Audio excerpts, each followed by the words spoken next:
What's up, Blue Chips? One trade today on CNQ, and it was not a good one. Let's get to it.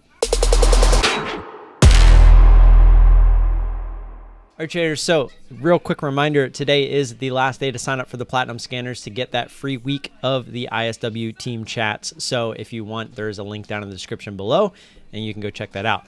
So right into CNQ here. Wasn't a bad trade to start, right? We got our first entry. We happened to be a little bit early. This decided to keep running. We took our second entry. It came back down. We took half off looking to see if this thing wanted to roll over. It did not. We actually got quite a bit of a squeeze here.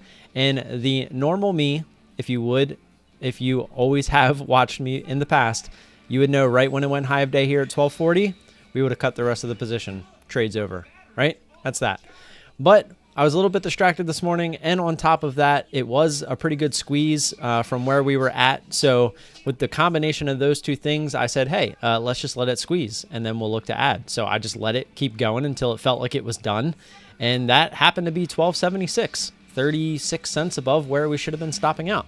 So we ended up taking our ad there, and we were right. This thing did start to come back down. It tested that 1250 area, but now our average is crap because it squeezed so far. And we looked to add again, looking for this thing to roll over. And here was mistake number two. The fact that we did let this happen, we should have been cutting when this went high of day again, because that would have said, okay, we're wrong. But we didn't. We decided to let it go again, because at this point we broke the rules once. Why not just keep breaking them? And so we added again. We added again. When it came back down, we realized that we weren't really getting below this 1270 area, so we decided to take off some there, and as you can see, we were right. So at least we did get a very small amount of our shares off there. Came back up, retested those highs, and that whole $1.13 kind of poked through at 1305 and started to come down. Looked like it was going to roll over, so we added to our position, just those shares back, looking for it to finally roll over and maybe come down and test that 1250 area. As you can see, we were wrong. Went over 13 again. We had a stop for all of our shares over high of day, which was at the time 12. We had our stop at 1312. And as you can see, it went to 1311.88. So that was about as close as it could get without actually stopping us out. It tried to come back down, and that was when we added. Or actually, I think we added right before that, because then it faked us out and popped up. But then we added again when it started to come up. As you'll see, our ad was actually at 1303, and then we put our stop right there at high of day again at 1312, and we actually ended up getting 3-cent slippage with a fill of 1315 on all 240 of our shares when we started this thing with 20 shares. So absolutely horrible trading on CNQ here. And it just also sucks that we never really got a pullback out of this thing.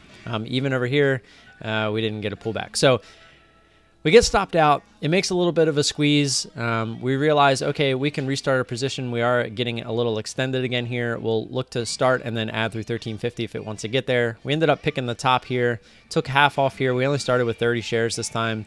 Took half here, and then we were trying to use the pivot points all the way down. You can see it had a pivot here, comes down, didn't really, so our pivot's still here, comes back up, comes back down and tests that area. So we moved our pivot to right here, came back down and tested it again. So we moved our pivot to right here at 1284. We gave it a little bit of room to 1288, but as you can see, we still got a penny slippage on that as well as it squeezed up.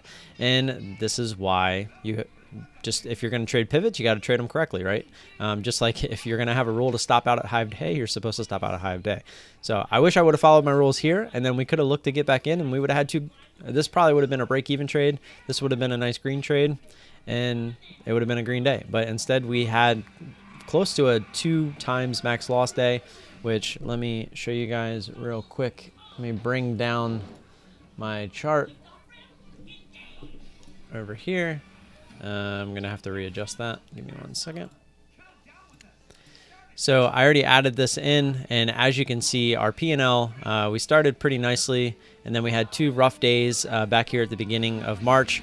We fought all the way back. We were doing really well. And again, a lot of this is a little irrelevant for the simple fact that we were using smaller share size here. So each one of these weeks that went by, we started upping our share size just a little bit. So unfortunately, when we took a 2x max loss, this looks a lot worse than it probably should. But even so, we're still green overall on the month. Just a little bit frustrating in how it ended up turning out. because technically our loss or small win should have been up near where this is and not, a big loss bringing us all the way back down to here. So that's all I have for you today, guys. Don't forget to like and subscribe. Appreciate that support. As always, if you have any questions or comments, leave those down below. And if you want to go watch this trade live and watch me mess up over and over again, feel free to check out the live stream from this morning. I'll go ahead and timestamp the start of the trade here in a few. So I will catch you guys tomorrow morning. And until then, peace.